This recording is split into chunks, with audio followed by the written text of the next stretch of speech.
Welcome to Amma home. అమ్మాహోమ్లో gongura rice,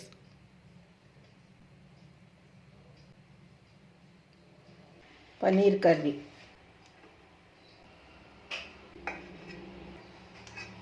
ఈ gongura rice, paneer curry ఎలా చేయాలో చూపిస్తాను.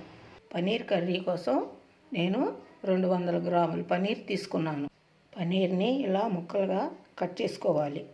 ముందుగా స్టవ్ వెలిగించి పాన్ పెట్టి 1 table spoon oil, 1 table spoon నెయ్యి వేసుకోవాలి.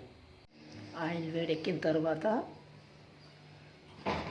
గరం మసాలా, అల్లం ముక్కలు, 2 చిన్న ఉల్లిపాయ ముక్కలు, పచ్చిమిర్చి 2, టమాటాలు 2 కాయల ముక్కలు,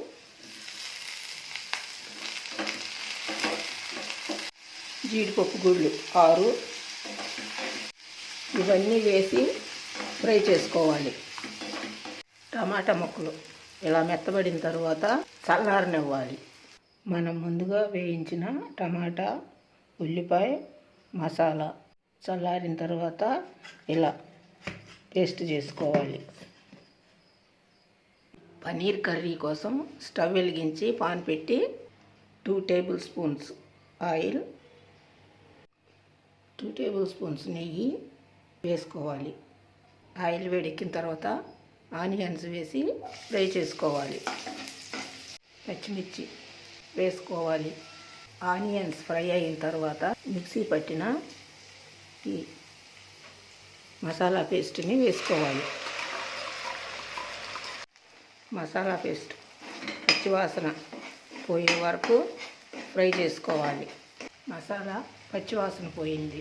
1/2 టేబుల్ స్పూన్ కారం, 1/2 టీ స్పూన్ పసుపు, రుచికి తగినంత ఉప్పు వేసి ఇదంతా కలుపుకోవాలి. ఇలా ఉప్పు, కారం, పసుపు గ్రేవీకి పట్టిన తర్వాత గ్రేవీ కోసం 1 కప్పు వాటర్ వేసుకోవాలి.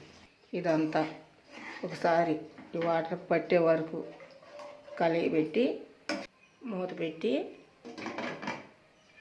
కొంచెం మరగనివ్వాలి.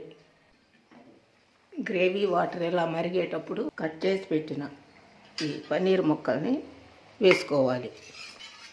ఈ ముక్కల్ని ఈ గ్రేవీలో ఇలా కలిగి పెట్టి మూత పెట్టి గ్రేవీ దగ్గర పడే వరకు ఉడకనివ్వాలి. గ్రేవీ చిక్కబడింది. కొత్తిమీర వేసి కలయి తిప్పితే పన్నీర్ కర్రీ రెడీ. మూత పెట్టి స్టవ్ ఆఫ్ చేసుకోవటమే.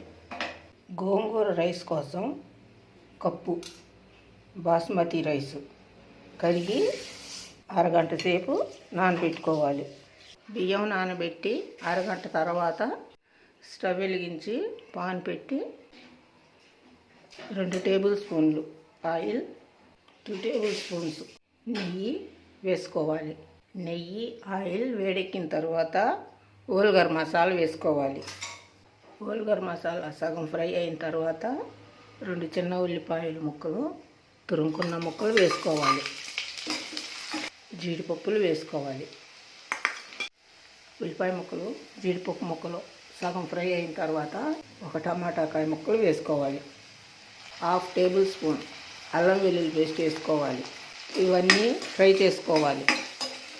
అల్లం వెల్లుల్లి పేస్ట్ పచ్చివాసన పోయిన తర్వాత పుదీనా, కొత్తిమీర, 1 కప్పు గోంగూర ఇవన్నీ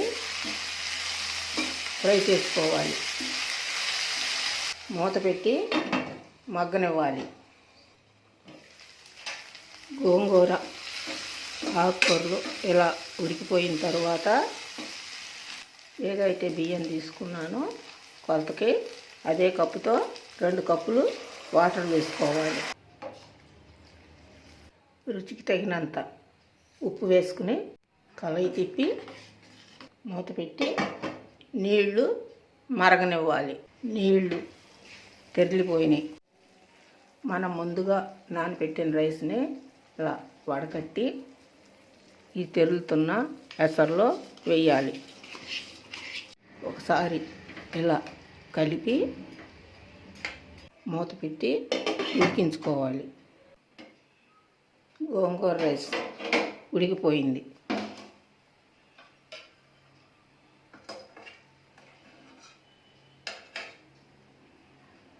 మూత పెట్టి స్టవ్ కట్టేసుకుంటామే.